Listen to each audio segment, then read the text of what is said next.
In recent years, it has been understood by the rest of the world that using dollars gives an enormous subsidy to the United States. Basically, think of it this way.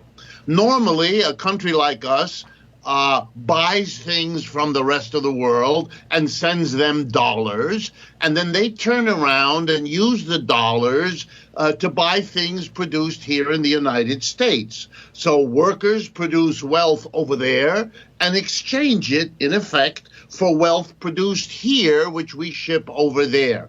Imagine then a system like the last 75 years where they send us, French wine or iron ore from Australia or whatever, and all we send them is costless little green pieces of paper that say U.S. currency. That's a fantastic arrangement. We give nothing, and the world's wealth flows to this country. It's part of why we were able to enjoy higher standards of living than virtually anywhere else. It was bound to come to an end eventually. And what we're seeing in the world over the last 15 years is it's now coming into its own. First of all, and most important, the rise of China, which now has an enormous economic footprint in the world, and its currency is becoming so important to so many countries on so many different transactions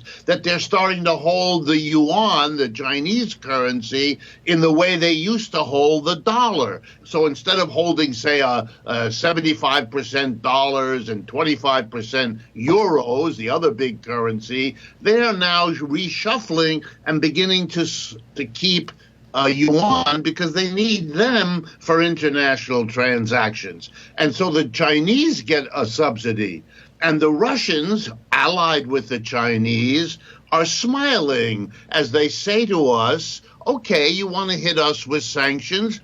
We'll hit you with some. We'll demand payment for oil and gas, upon which many European countries depend. You'll have to pay us in rubles. You'll have to go and get that ruble by giving us dollars and euros, because we won't give you the rubles otherwise. And you have to get the rubles, and then you send them to us back to pay for the oil and the gas.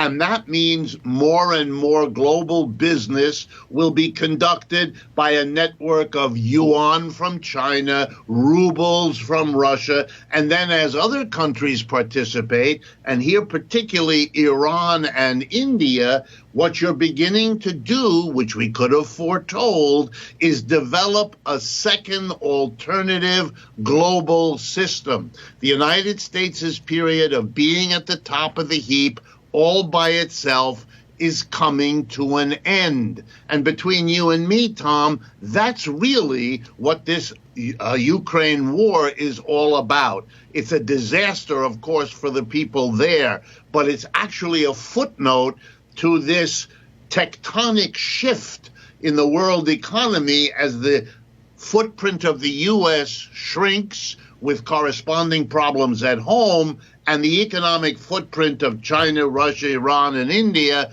begin to emerge in the way we could have said 20 years ago was bound to happen, but now we're actually seeing it no longer in slow motion, but happening fast.